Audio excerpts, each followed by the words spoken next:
rip, there's a lot of excitement here, okay? So you've got Florida top left, Georgia top right, Clemson on the bottom, okay? Well, what am I looking at here, Sheldon? The top row for for all three teams is their PFF score. So very healthy for all the teams, right? It kind of pretty even across the board. Georgia's got a few peaks and valleys there.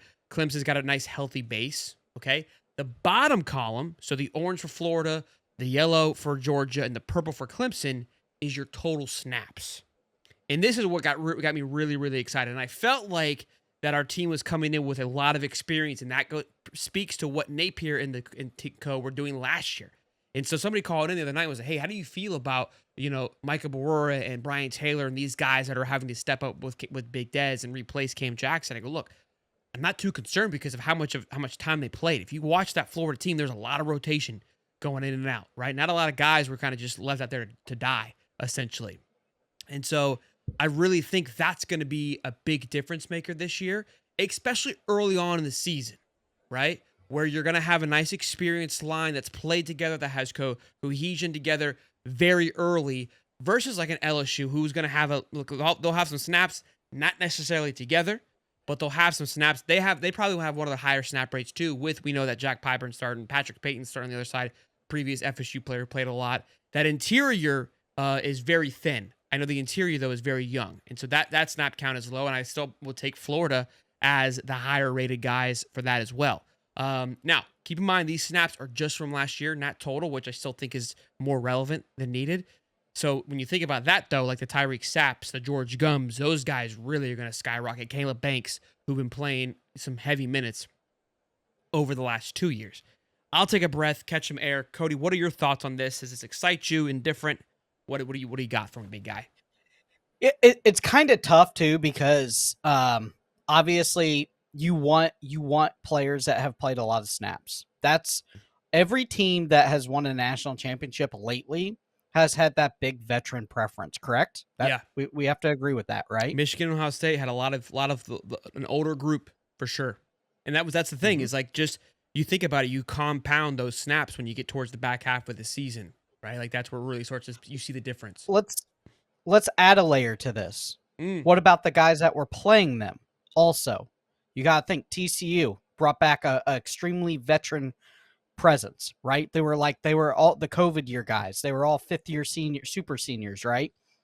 And then you had Notre Dame bringing back all heavy veteran guys, right? So you're saying these guys kind of had a loophole of experience. Yeah, for sure. And you're kind of now seeing maybe a dip. You're seeing a little bit of a dip happening.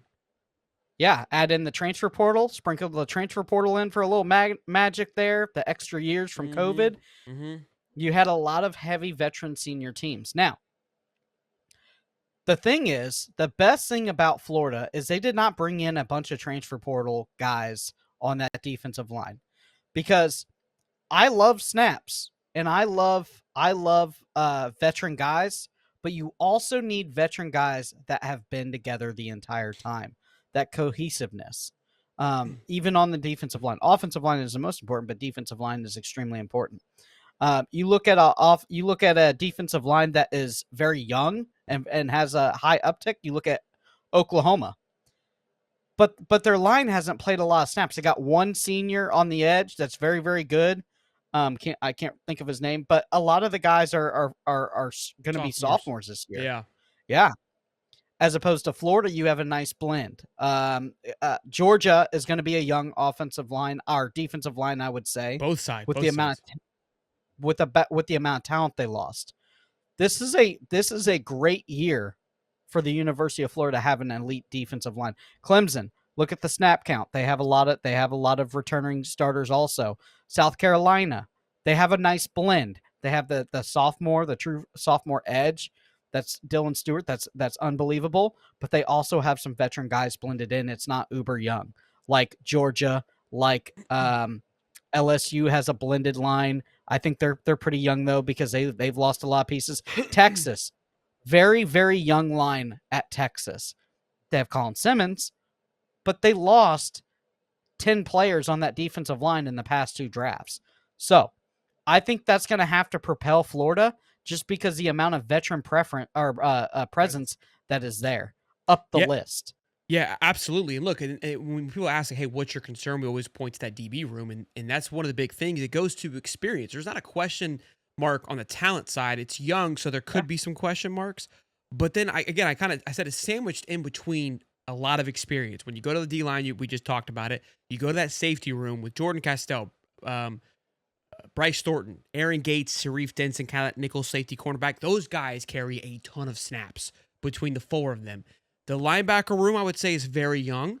But again, it would probably look very similar to the chart up above with Pup Howard and Jane Robinson carrying the bulk, right? Having that a lot of presence. And then we know that Childs and Graham saw the field a lot, very similar to Barora and Elgin McCray, who have still, you can still see there's not a major drop off. That bottom right there for Florida is Tavarius Brown, who got to Florida in June last year. The 6'6" guy, the kid's huge.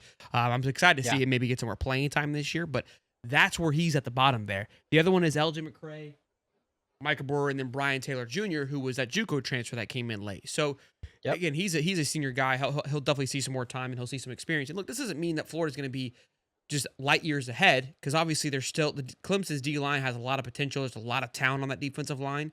Guys from high school that maybe just didn't get a lot of playing time last year, but when they did play, it was extremely impactful. So look, I just, when I really started to break it down, I wanted to kind of go through it. We're getting super close. And so I tried to take off my feelings hat and look more to that emotional side. That's where we were at. And I gotta say this: take out the year that they are playing, right? So if they're like a sophomore, don't think they're young because they're a sophomore, because they could have played 550, 600 snaps their freshman year. Like a guy like Jeremiah Smith, that kid's not a sophomore in playing time. You know what I mean? Does that make sense? So just because they're young doesn't mean that they haven't played snaps.